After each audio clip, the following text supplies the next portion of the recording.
Finally, we're going to talk about unity and variety in the realm of Gestalt. I know I titled this Extreme Unity and Variety, but I'm going to do all three sections of unity and variety in this one sketch. I want you to remember that this is very much a narrative, right? In our first extreme unity section in composition, everything is exactly the same, right? We're talking about extreme unity. Nothing is varied. Everything is exact same. We have no variation. So that's very easy for me to do in Procreate. I'll just copy and paste. It's going to be more difficult when I go to pin this by hand, but I will do my best to copy over my shapes. Notice that I'm coming from the bottom where these kind of snake-like plant things are growing up from the ground.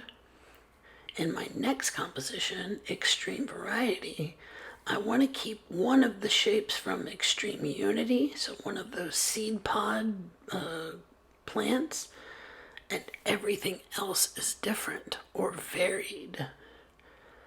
So I'm going to pull in that plant there, that little seed pod growth, and I pulled it in from the side. And then every other element that I draw is going to be completely different from that plant seed pod or whatever that is. Notice I'm starting to pull in elements from a previous lesson that I really like to do. And we'll take that even further with the next composition. Again, everything's different. Everything that I draw is different. There might be one or two similar things, but for the most part, there's a lot of different things going on. So much so that it's very purposeful in that it's distracting, right?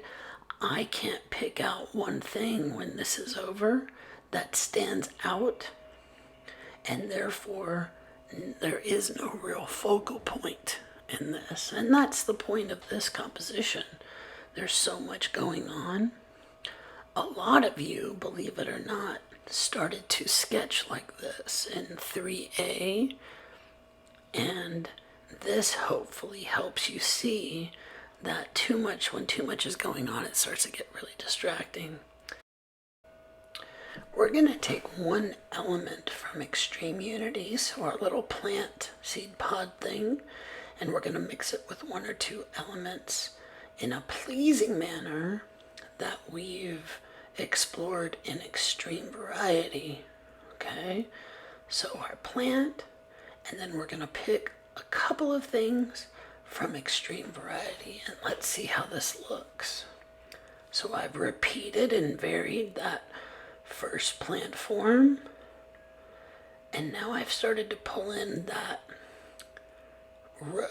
ring that has those little divots in them that I've pulled in from Extreme Variety. And I'll play off these two themes. I'll play off the theme of these rings.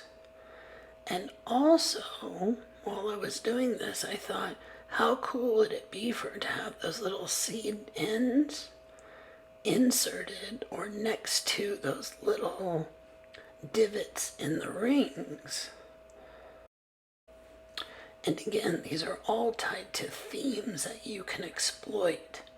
Consistency. How can you be consistent with your composition so it makes sense? Are themes being repeated? Do you have an overall aesthetic? Have it make sense. Like, have the viewer look at it and say, oh, okay, this makes sense. And be purposeful. I wanted to make this special note. Do you see how minimizing your elements and your shapes? I'm talking about the last one we did, Unity and Variety. So do you see how when you minimize your elements and shapes and focus on themes and consistency can really improve your overall design? I mean, I look at that last design, and yes, I know I did it, but look how focused it is, the third design, relative to the second design and the first design. The second design is kind of all over the place, and the first design, well, there's just not much going on.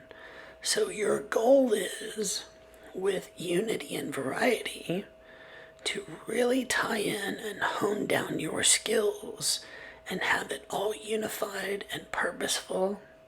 And I wish you the best of luck and have fun with all of these.